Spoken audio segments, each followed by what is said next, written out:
Hello friend, welcome है आपका एक बार फिर से मॉडर्न विलेज लाइफ में। तो आज एक बहुत ही मज़ेदार भरवा रेसिपी है। भरवा सब्जी की रेसिपी है।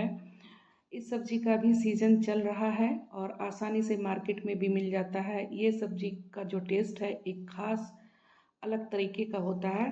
तो आप ज़रूर इसे एक बार ट्राई कीजिए। इस सीज़न में ज़बरदस्त बनकर तैयार होता है। तो इसके लिए हम गार्डन में चलेंगे। हमने अपने गार्डन में ही लगा रखा है। इसकी बेल जो है वो आम के पेड़ों के ऊपर चढ़ गई है, तो हम दो काट लेते हैं इसे। चिचरिंगा, कैता या फिर इंग्लिश में इसे स्नेक गॉड के नाम से जाना जाता है। और ये आसानी से मार्केट में मिल जाएगा सभी जगह पे इंडिया में।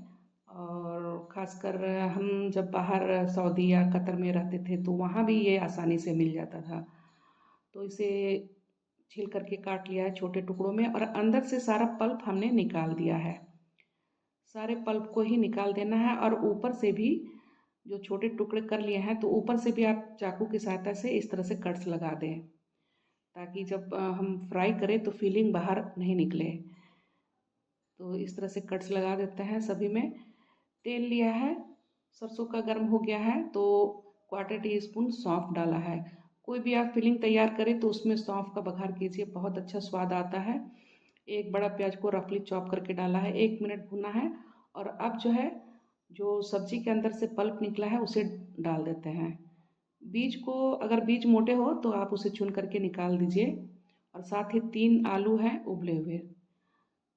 अब इन सबको भूनना है तो साथ ही डाल देते हैं अदरक, लहसुन, हरी मिर्च का क्रश किया हुआ है। इसे पानी डालकर पेस्ट नहीं बनाना है, बिना पानी डाले आप चला लें मिक्सी को तो क्रश हो जाएगा। तो साथ में डाल देते हैं स्वाद अनुसार नमक। और अब जो है इसे भूनना है, करीब 2.5-3 मिनट तक इसे भून लेंगे।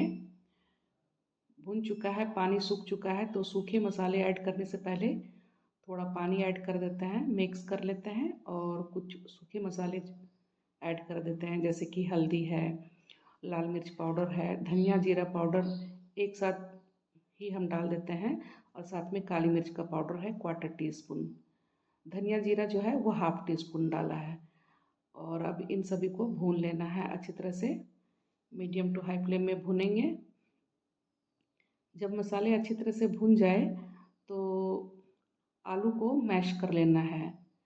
मैशर की सहायता से आप मैश कर लें। चलिए इस तरह से मैश कर लेते हैं। तो मैश हो चुका है। और अब इसमें डाल देते हैं हरा धनिया और एक प्याज काट करके डाल देते हैं। कुछ भी आप फिलिंग तैयार करें किसी भी चीज़ के लिए तो आप बाद में जो ताज़ा प्याज काट करके डालेंगे तो उसका स्वाद एक अलग ही आता है। और अब अच्छी तरह से 1 से 1.5 मिनट तक मिक्स कर लेंगे और ये फिलिंग जो है वो तैयार है।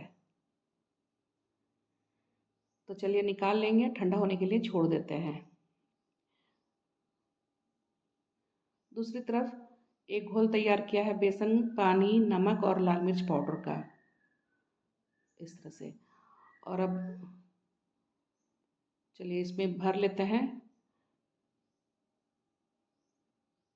ठंडा हो चुका है और चम्मच की सहायता से या हाथों की सहायता से, आपको जैसे भी सुविधा हो आप भर लीजिए, अच्छी तरह से भर लीजिए।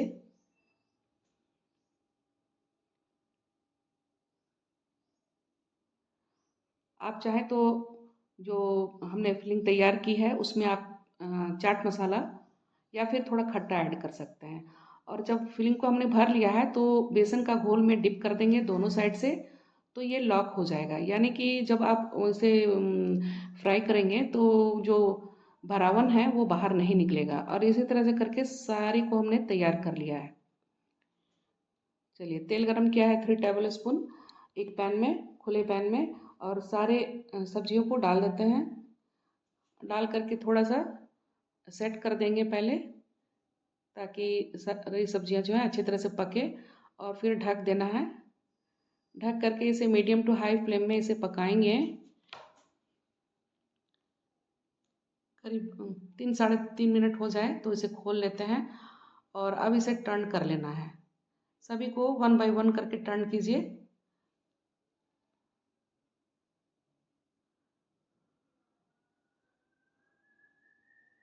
तो चलिए सभी को टर्न कर दिए हैं और फिर से इसे ढक करके पकाना है। 2.5 से 3 मिनट जब हो जाए तो एक बार फिर से टर्न कर लिया था और अब करीब 5 मिनट से ऊपर हो चुका है, तो वो काफ़ी हद तक पक चुका है। और इस स्टेज में डालेंगे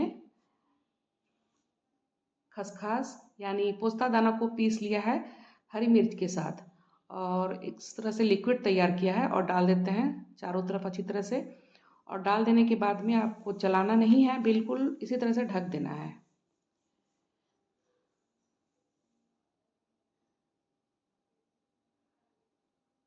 चलिए ढक देते हैं और ढक करके इसे मीडियम टू हाई फ्लेम में ही इसे पकाएंगे। और करीब बीच में हमने खोल करके एक बार चला लिया था, 2.5 से 3 मिनट के बाद ही हमने खोल करके चला लिया था, और अब फिर से 5 मिनट हो चुका है और ये पूरी तरह से तैयार है। भरवा सब्जी जो है पूरी तरह से तैयार है। और चलिए डिश आउट कर लेते हैं। इसे आप गर्मा गर्म दाल चावल के साथ या फिर रोटी पराठे के साथ में खाएं, बहुत मज़ेदार लगता है। इस तरह की एक बार रेसिपी ज़रूर आप तैयार कीजिए, सभी को घर में पसंद आएगा। आपको रेसिपी अच्छी लगी हो तो लाइक सब्सक्राइब कीजिएगा, ट्राई कीजिएगा, एंजॉय कीजिए।